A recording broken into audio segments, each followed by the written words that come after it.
13h, 14h, Europe 1 Info. Et il est 13h15, c'est votre rendez-vous santé avec le docteur Brigitte Millot. Clélie. Bonjour docteur Millot. Bonjour Clélie, bonjour Géraldine, bonjour à tous. À l'occasion de la semaine du son qui se déroule à l'UNESCO, vous nous parlez du bruit et vous nous dites que ses effets sur la santé ne concernent pas que nos oreilles. Mais pour commencer, un petit rappel s'il vous plaît sur le bruit. Alors déjà, rappelons une chose, le bruit c'est un son non désiré, imposé, qui perturbe notre organisme.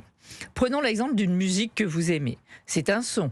Mais si j'arrive avec cette même musique, volume à fond, pendant que vous êtes en train de préparer votre émission ou autre, ça devient un bruit intolérable et vous me détesterez à juste titre. Je confirme.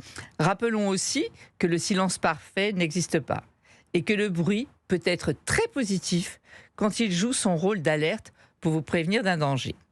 Mais aujourd'hui, on s'intéresse à ses effets sur la santé.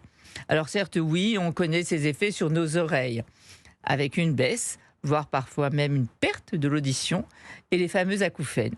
Vous savez, ces bruits à type de sifflement, de bourdonnement, de grésillement, dans une oreille, voire même parfois dans les deux, et c'est insupportable. Mais le bruit agit aussi à d'autres niveaux. Il peut agir sur votre humeur, vous rendre irritable, voire dépressif. Il perturbe aussi votre sommeil. Et la nuit, le bruit prend une ampleur disproportionnée. Et ce n'est pas qu'une impression.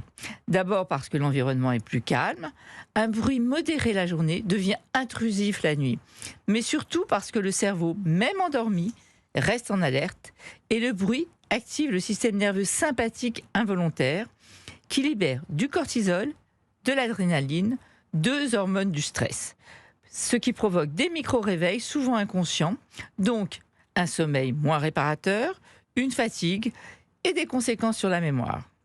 Et ce que l'on sait moins, c'est qu'il entraîne une élévation de la tension artérielle, une accélération de la fréquence cardiaque et augmente donc le risque d'accidents vasculaires cérébraux et le risque d'infarctus du myocarde.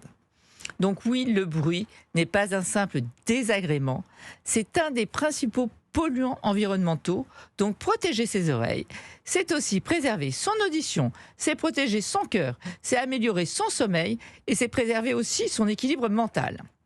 Le silence n'est pas un luxe, c'est une nécessité biologique.